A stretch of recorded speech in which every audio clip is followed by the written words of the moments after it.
What's up, fellow freelancers? Coming at you today with another Anthem video. Today we're going to be talking about the VIP demo that just ran this weekend. Stay tuned. Alright, so first off, I want to talk about the demo itself. Yes, it had some bugs, but really not as many as you would think, especially for a demo, which essentially acted as a beta. It did have some server issues the first day that BioWare was on top of pretty quickly and got it handled by the second and definitely the third day. It was very clean and relatively enjoyable. The game itself is solid. The flight is fluid. The combat is unique and unlike any other game I've ever played.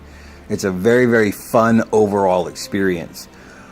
However, I do have a few concerns, which don't exactly have anything to do with the demo itself. It's actual game things that I'm hoping are not going to make it into the main launch of the game.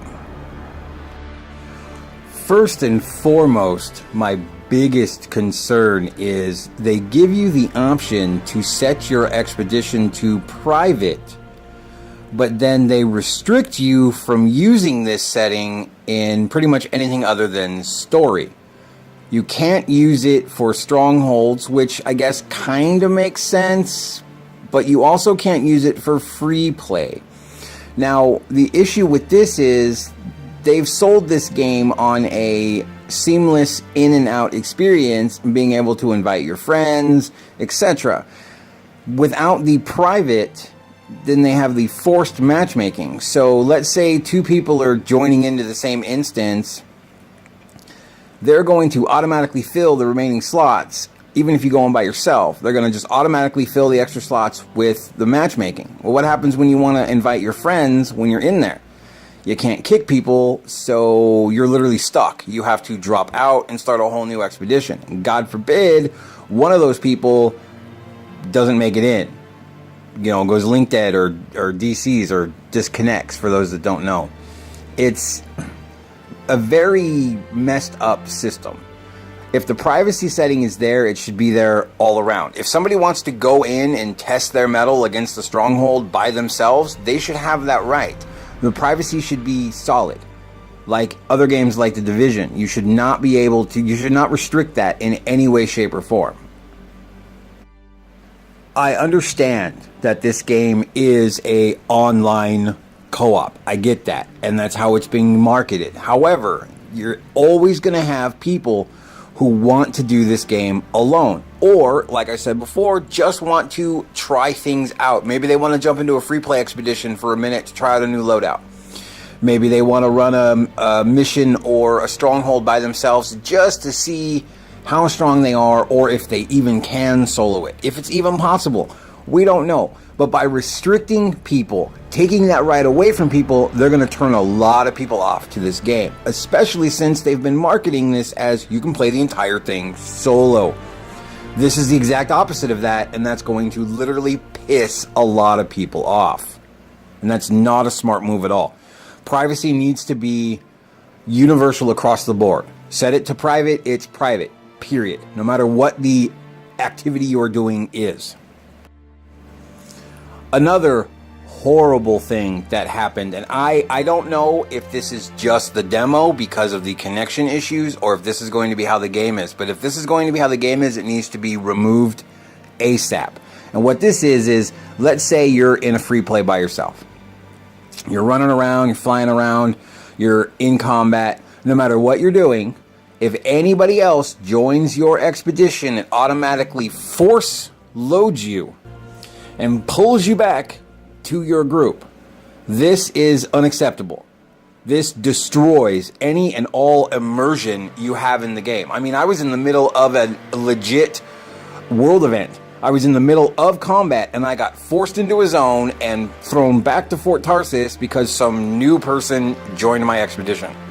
That's unacceptable. They join in the expedition, and then they should be flying over to me to get to me, or give them the option to teleport to me. Do not force me back to them. No. That's going to piss me off and a lot of other people. That needs to be removed ASAP. All in all, it was a very enjoyable experience, as I said before. The game itself, everything that revolves around the game as far as the matchmaking, the combat, what little story we saw, everything seems very solid. The game is extremely fun. Like I said, it's very unique. It's very complex, but not in a bad way. There's a lot of things to do. It has a lot of uniqueness, a lot of charm. It's just an overall great game. But there are a few things that were demonstrated in the demo. Now, mind you, before the demo launched, Mike Gamble did state that this was, or I think it was Mark. Anyway, it doesn't matter. They stated that this was a 6-week-old build. So we don't know what from the demo is actually in the main game and what has been changed in those 6 weeks. So take that all with a grain of salt. It could be extremely different. Since the demo is kind of acting as an informal beta, I'm hoping that BioWare will take people's suggestions and fix anything that has not already been fixed. But the two things I mentioned before are major, major no-nos. Huge turnoffs to a lot of people, and those need to go away. The whole point of this game is to play solo for those who want to play solo, play co-op for those who want to play co-op, and play with your friends. That's the big draw to this game. I mean, they advertised the seamless in and out in that one video where you see the storm just kind of like drop down and, hey, what's up, guys? How's it going? But the way it was actually in the demo, when they go to join in, you don't even see them enter. You just get forced into a zone, and then when the zone's over, you're standing there on the Fort Tarsis platform or on your Strider platform next to said person that just joined in. There's no, boom, I hit the ground all badass Iron Man style, and look, hey, what's up, guys? Throw a wave, maybe throw a flare, and move on. That's not how it was at all. So I'm really hoping that that's just for the demo. Maybe that's an old thing that hadn't rolled in yet. I did notice a few features that we know were in the game that were not in the demo, such as the player party widget, the little group window that they advertised with the arrows and whatnot, letting you know where your group members are at any given time. That was not in the game at all. Several other things I noticed as well that we know for a factor in the game based on the live streams of things that they've said. So again, take it with a grain of salt. We don't know exactly what is or isn't set in stone based on the demo. The fact that they got vastly more right than they got wrong, and after playing the demo pretty much all weekend with my wife and several friends, my only real complaints are those two things. That's pretty good, all things considered. A lot of games have... There's cons in just about every game, but for the most part, the cons in this game have really nothing to do with the gameplay itself. It's more some of the more lazy components. The first person does feel a little wonky when you're walking around Fort Tarsis. I mean, if you look down, you can see your hands and feet, and you can see your shadow. And if you look real closely, you can tell that your hands and feet and your shadow are actually moving faster than your body is literally traveling. It's very immersion breaking. It's very weird. The whole first person concept is just not gonna be a big hit for fans of BioWare games. It's just not. I get it. They're trying to do a whole you're you, but if you went through the trouble of creating the model to where you can look down and see said model and you can see your shadow, and there's supposedly a character creator, why not just show us the model? Why not just keep it real?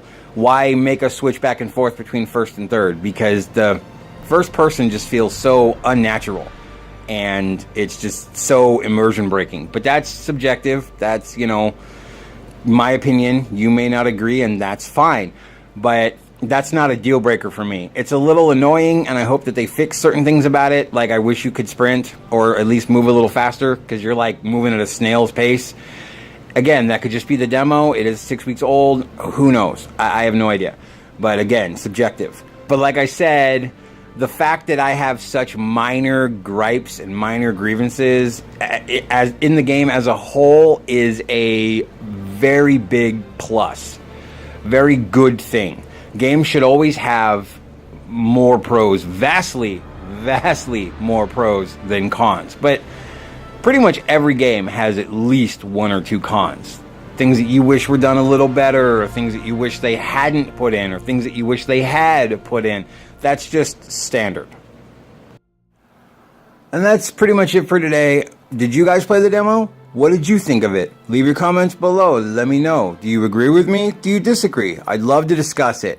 Anyways, like, share, subscribe, hit that bell so you know when new content is coming out. New content comes out regularly and is coming. Believe that. I have lots and lots of gameplay footage I've got coming out over the next several days and definitely the next few weeks leading up to the launch of Anthem. So stay tuned for that. Thank you guys for watching and have a great day. Hope to see you next time on the road to Anthem.